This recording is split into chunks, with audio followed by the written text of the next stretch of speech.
All right, everyone, settle in, settle in. Welcome to today's masterclass. We're about to unlock the secrets of an incredibly powerful ingredient that, let's be honest, is probably already hiding in your fridge: beer. But we're going to forget about just drinking it. Today, you're going to learn how to cook with it. So here's what's on the syllabus. First, we'll cover why beer is so much more than a drink. Then, we'll dive into how to use it for building a flavor base, creating amazing textures, and adding that perfect finishing touch. And finally, we'll get into how to pick the right beer for whatever you're making. Let's jump in. Okay, first things first, and this is a big one. We have to completely change the way we think about beer. Starting right now, it's not just a beverage. It's a dynamic, versatile, and frankly, game-changing tool for the kitchen. Which, of course, leads us to the big question for today's session. What is it about beer? What's the secret sauce, so to speak? Why does it work so well in so many different dishes? Well, let's break that down. It really comes down to these four culinary superpowers.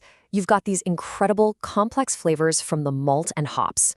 You have the carbonation, which is amazing for texture. There's a bitterness that can cut through and balance really rich dishes.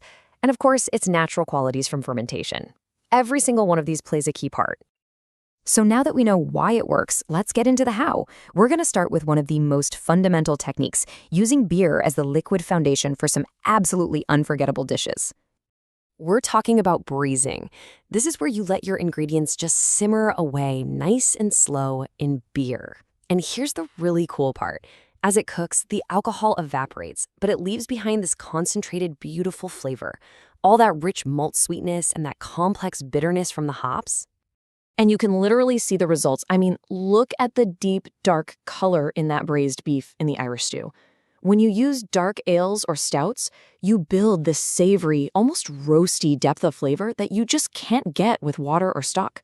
It's incredible. And hey, it's not just for stews. Simmering sausages in beer, that's a classic for a reason. It cooks the sausage gently, and at the same time, it's infusing all that flavor right into the center. So simple, but so good. All right, great. So we've nailed flavor. For our next lesson, let's dig into the pretty amazing physical changes that beer can make in our food. We're moving from taste to texture. And it really all boils down to two key principles. Over on the left, you've got carbonation, which gives us that unbelievable crispiness. And on the right, its mild acidity acts like a secret weapon to tenderize meat. Two totally different jobs from the very same ingredient. So why is beer batter so amazing? It's the bubbles. Seriously, those little CO2 bubbles get trapped in the batter, and when they hit the hot oil, boom, they expand like crazy. That's what creates a coating that is so light, so airy, and just shatters when you bite into it. It's the whole reason fish and chips were invented, basically. Now for marinades. The science here is just as cool. The beer's got this slight acidity, right? And some natural enzymes. And together, they work to gently break down all the tough connective tissues in meat. The result? It doesn't just get more tender. It actually holds on to its juices better when you cook it. And here's a pro tip for you. For the perfect marinade, don't just use beer. You want to combine it with things like spices, garlic, herbs, all that good stuff. The beer does the heavy lifting of tenderizing, which then allows all those other flavors to get deep inside the meat. Fantastic work. Okay, in our next section, we're going to see how beer can be the hero not just at the start of cooking, but right at the very end to add that final, complex, show-stopping layer of flavor. We are talking about the art of deglazing. Now, this is a pro technique, but it is so easy. Step 1, you sear your food, which creates all those yummy browned bits on the pan. Step 2, take the food out for a second. Step 3, pour in some beer, and it will instantly lift up all that caramelized flavor. Bam, you've just started an amazing sauce. And take a close look at this pan. Those browned bits, they actually have a name in the culinary world. It's called the fond. And that, my friends, is pure concentrated flavor. It's gold. And beer is the key that unlocks it all. And you can use this for so many things. We're talking creamy, tangy beer cheese sauces on one end, and these deep, dark, savory ale and onion gravies on the other. Beer just adds this whole other dimension that takes your sauces to a completely new level. But wait, it's not just for sauces. In baking, beer actually plays two different roles. First, its natural yeasts give a little boost to the leavening, which helps things rise.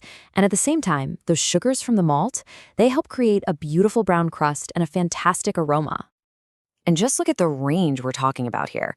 On one side, you've got this beautiful, rustic, savory beer bread. And on the other, a rich, dark, decadent chocolate cake made with stout. The stout actually makes the chocolate taste more chocolatey. It's just proof of how incredibly versatile beer is, even in desserts. All right, class, this brings us to our final and maybe the most practical part of our lesson. You've learned the how, you've learned the why. Now let's put together a simple guide so you know exactly which beer to grab for your next creation. Think of this as your cheat sheet. The rule of thumb is really easy. Match the intensity. A light, crisp lager is perfect for delicate things like a seafood batter. A citrusy wheat beer is amazing in marinades. A heartier ale can stand up to big stews and gravies. And those rich, dark stouts and porters, they are a match made in heaven for braised meats and, yes, even chocolate desserts. And this really just brings it all home, doesn't it? As Professor Nair says right here, beer isn't just one thing. It's a cooking liquid, it's a flavor enhancer, it's a tenderizer, it's a texturizer. It's all of those things, all in one bottle. So, class is dismissed, but your assignment is just beginning. You've got the knowledge now. The only question is, what are you going to make first? Is it going to be that rich beef and ale stew? Some perfectly crispy beer-battered fish? Or are you going to go wild and try that stout chocolate cake? Get in that kitchen and have some fun with it. Thanks for joining the masterclass, everyone.